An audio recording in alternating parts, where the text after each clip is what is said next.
Today we're making crispy baked pork chops, both my husband and my kids' favorite and most requested dinner time recipe.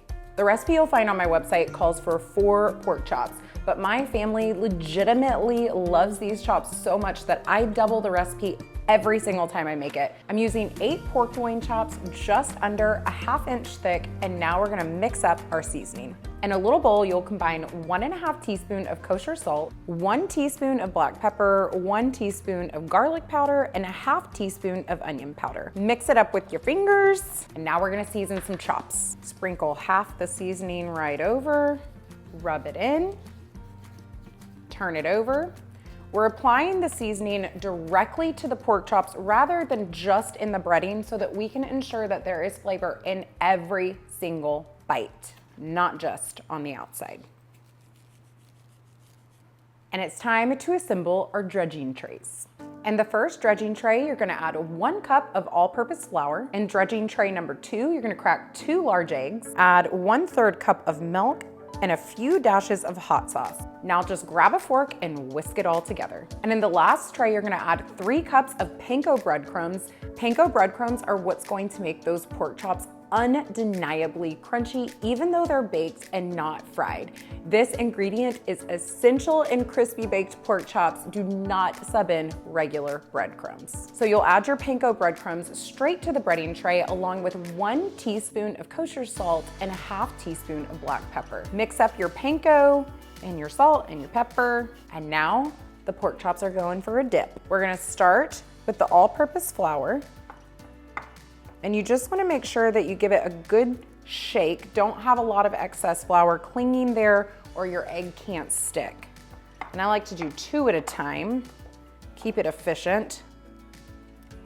Okay, and they'll go in the egg and now straight to the panko.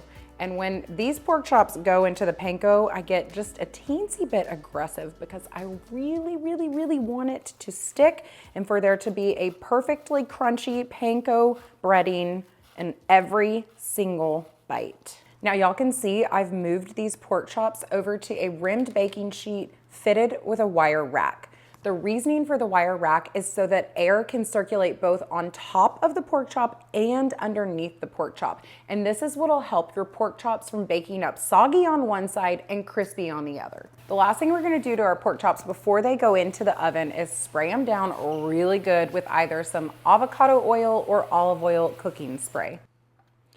We've got them flipped over, and now we're gonna hit the other side with a little more cooking spray. You can be really generous with the spray. You're not frying them in oil, so you're still doing really good. These are gonna go in a preheated 375-degree Fahrenheit oven for 13 minutes. After the 13-minute mark is up, we're gonna come in and we're gonna flip them over. After you've got them flipped, they're gonna go back into the oven for another 13 minutes. You wanna check your pork chops around the 3-minute mark. And if they're not looking super crisped up, here's a little trick to get them there. We're gonna pop on the broiler and we're not going to walk away. You're gonna stay right by the oven and you're gonna watch those chops and let them go just until you start to see them nice and browned and golden across the top. Got these chops right where I want them. They look absolutely perfect and they smell really good. Let's cut into them.